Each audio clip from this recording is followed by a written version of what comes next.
Welcome to Monday Morning Dharma on August 24th. Thank you for joining us. Let's go ahead and begin with some meditation.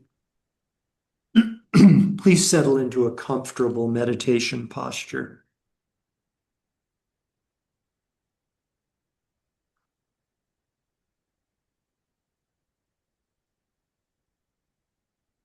Take care to ensure that your spine is straight and relaxed.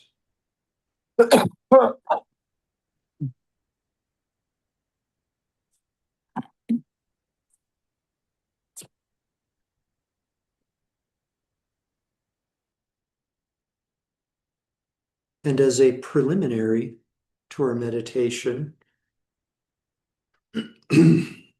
we can silently recite our three-word mantra. On the inhalation, silently recite the word rest. At the top of your inhalation, relax.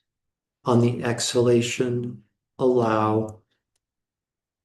And silently repeat this mantra mounted upon your breath for the next couple of moments.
And when you're ready,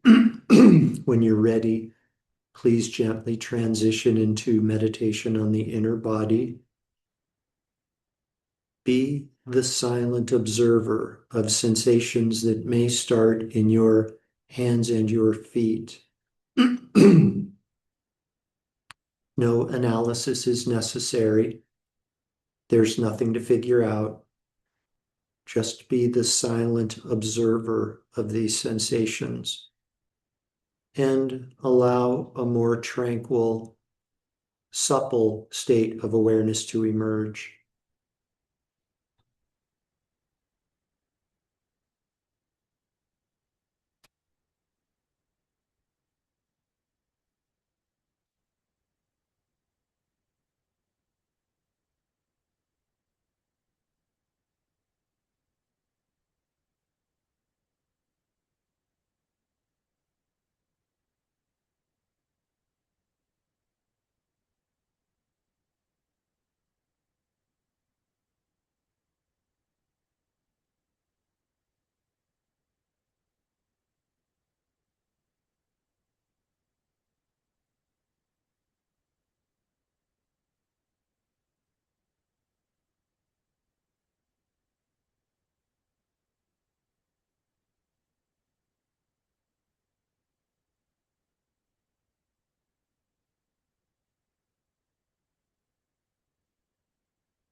This morning's meditation on the stages of the path is on equalizing self and others.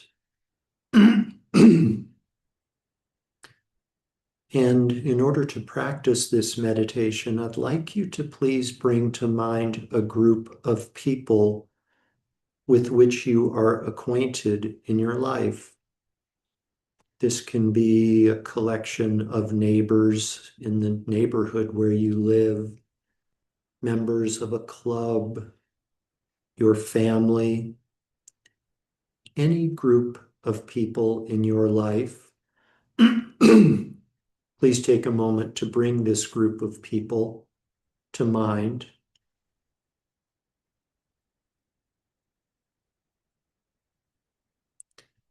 And I'd like you now to imagine that all of these people are seated in the space in front of you, facing you, with their eyes at the level of your eyes.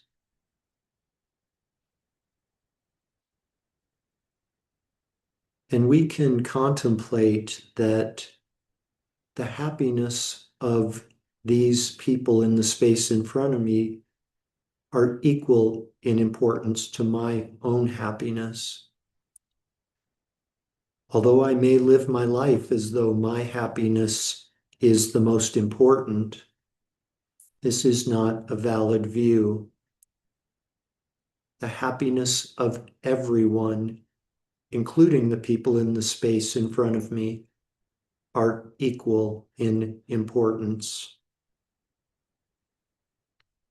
I'd like you to please just rest with this recognition, the recognition that the happiness of others, particularly the people seated in the space in front of me, are equal to my own happiness. Please rest with this recognition while continuing to meditate on the inner body.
And I would invite you to take your meditation one step further, going beyond the recognition that the happiness of others is equal in importance to you, to your happiness.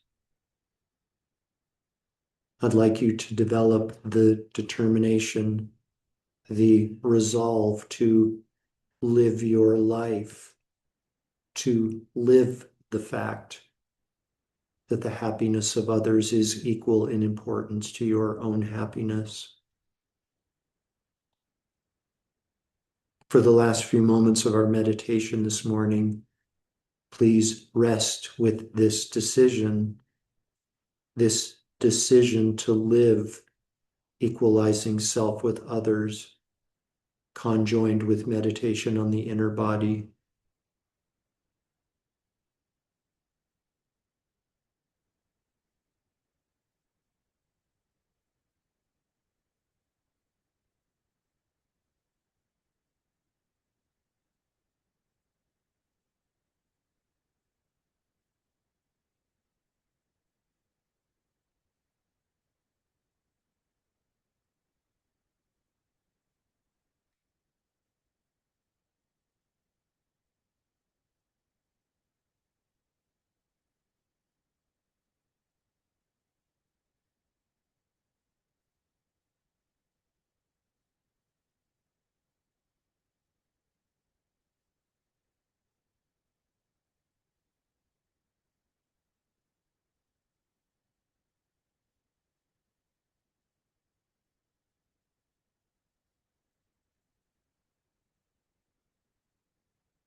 Now, please gently redirect your awareness. Become aware again of your physical body and allow your breathing to become less shallow.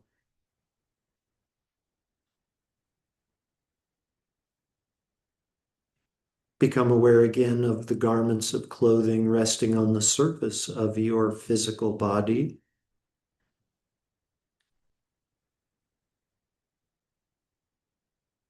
Become aware again of your surroundings inside the room that you're occupying.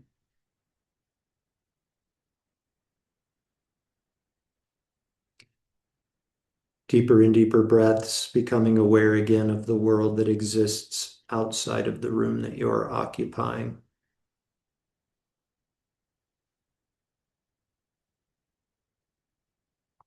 We dedicate all of the positive energy from this morning's meditation to world peace. May the beings who were our objects of meditation this morning, may the groups of people and the beings within those groups, may they all be completely free from all forms of emotional and physical suffering. May we all enjoy inner and outer freedom. May we all enjoy equally inner and outer peace.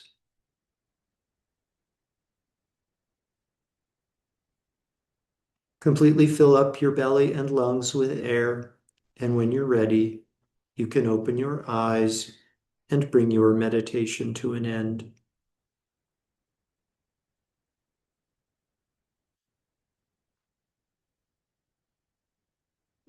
Thank you. Thank you very much.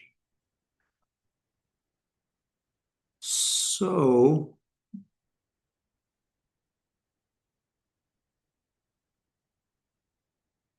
we're going to delay our return to the discussion of the teachings on the Lamb Rim meditations again for another class or two. And I'm not even gonna say when we're gonna return because I've sort of not met my promise so many times that I'm not going to pick a specific date. Um, but we will return at some point soon, I trust. I was ready to talk about the next meditation in our sequence of Lam Rim meditations, which is exchanging self with others, not just equalizing self with others, but exchanging self with others. Then that will be the next Lam Rim we address. But my intention to talk about that Lam Rim, Lam Rim, of course, being a Tibetan word, which means translates to stages of the path. I entered into a conversation with some people out in the reception area this morning following 7 a.m. meditation this morning. And it was a really powerful conversation, and I wanted to share it with you. And it's going to serve as a pop quiz, okay? So pay close attention.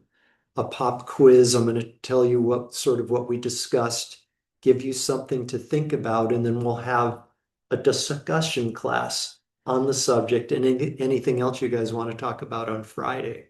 Okay.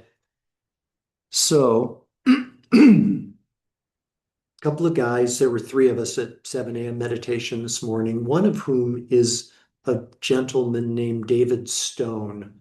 Great guy, great guy. And he is active in the recycling movement in Silver City. Those of you who have lived here for a while know that curbside recycling by the town ceased a few years ago. And the town sort of never resumed curbside recycling. Other organizations, yeah, I think they're all nonprofit organizations, resumed recycling, or, people could deliver their recyclables to a recycling center on a particular day. And then I think maybe a for-profit company. I don't know if it's for-profit or nonprofit organization or company started a curbside recycling service. So you like pay a fee and they'll come pick up your recyclables, I think every other week. Okay. So Dave Stone was sitting out in the reception area this morning, and I had become aware of his activity in assessing the recycling needs and wishes of the community. He's part of a small group that's active, and I guess they had a big meeting a couple of days ago. Yeah, a big meeting to talk. Were you at that meeting, Dawn? No, but I know about it. Yeah, Dawn knows about it. Yeah. So to kind of talk about, as I understand it, kind of the state of recycling in Silver City and sort of what are we going to do about this matter, this whole issue, okay? So I went out in the reception area and I said to Dave Stone, I said, may I have permission to speak freely, Dave? And he said, of course. And I said, it's my view that curbside recycling is more harmful to the environment than it is good. And here's why, Dave Stone. It's because I think that for a lot of people, they have the notion that I recycle, so my work is done. Yep. I'm recycling, so I don't need to do anything else about, conservation or protecting the environment or anything like that. And sort of other aspects of environmental stewardship or um, conscientious environmental living is just sort of kicked to the curb, so to speak. No association intended there. Um, and so I shared this with Dave Stone, and he nodded his head very politely and indulgently. And it was clear in talking that he was already aware of this, and he said as much. But he, he wasn't offended, and he wasn't, yeah, arrogant about it in any way. He's a great guy. I don't think he has an arrogant bone in his body. It was clear that he and his recycling colleagues are aware of this phenomenon and that it may be an issue. You know, I recycle, so my work is done. Let's party and kind of consume whatever we want to as much as we want to. Um, what we talked about it in the conversation. George Carr was there too, and who's active in the community. And as part of the conversation, Dave brought up, he said, you know, meditation is a similar thing. He said, there was a monk who said, there was a monk who said, don't meditate. Don't meditate. Like a monk. He didn't say Buddhist monk, but a lot of monks meditate. So a meditating monk, let's say. And said, don't meditate. Why? Because similar to the recycling argument, he said that the monks, Dave Stone said that the monk said that people sort of get confused into thinking that, oh, I meditated for 30 minutes this morning. My work is done. You know, I can, go on and sort of do whatever I want, oblivious to the other aspects of compassion, leading a spiritual life. It's sort of like the need for change, the need for conscientiousness ends when I leave the meditation room, right? My work is done. Let's just go on living my life. And the Lam Rims might say in sort of like a self-centered way. The whole world around me exists on the center of the world. Yeah. I like going to church, right? I mean, isn't that like Yeah, getting to going to that's a church? great comparison. Like, of course, I know Alicia is not saying, nobody's saying, oh, the churchgoers all feel this way and they're wrong, they've got it wrong. Let's sort of shine the light on ourselves and say, yeah, do I approach my meditation practice that way? I meditate for 20 or 30 minutes a morning, a day, and my work is done. Let's party. Meaning like do whatever we want to whomever we want in whatever way we want. We've got 4 minutes. I'll open it up. What do you guys think about that notion? Don't meditate because we may think we're off the hook in the other 23 hours and 30 minutes of our lives. Yeah, Jill. I tend to not agree. Mhm. I think if you don't meditate, you probably won't be doing anything. Mhm. And maybe by meditating, you'll add one thing and then maybe add another thing and eventually expand. But if you stop meditating, it's easy to forget to do anything. Yeah, meditating, whatever it is, 20, 30 minutes, maybe even an hour a day is like something, right? It's something. And maybe, I hope I'm paraphrasing correctly, Jill, maybe we can build on that. Yeah, maybe we can build on that through our daily actions. Thank you for that. Yeah, John. In my view, meditation in my life is a life activity throughout the day. Mhm. Noticing when I get triggered or noticing when I'm judging, noticing when I'm getting angry, to come back to center. Kind of having a mindfulness component, it sounds like. Yeah. Mhm. Yeah. Yeah. Which is what we do in meditation. Yeah. Wander off, get lost in the weeds, and come back. Yeah. So to me, there's no separation Yeah. Yeah. I love that. between sitting on your pillow and walking the walk. Yeah. Yeah. Um, and by the way, you Zoomers, please feel free to unmute yourself and comment, ask questions, whatever you want. Something I'm fond of saying in kind of meditation 101 classes that I lead are meditation practice is rehearsal for the main event. And the main event is daily living, right? They're not separate, they support one another. What else do you guys think? If there's one thing I've learned in my life, it's that change comes incrementally, Mm, and that I agree with Jill, like it's better than nothing and it builds upon itself. Just like he was saying, like, oh, I caught myself getting angry. Oh, look, I'm noticing my emotions. And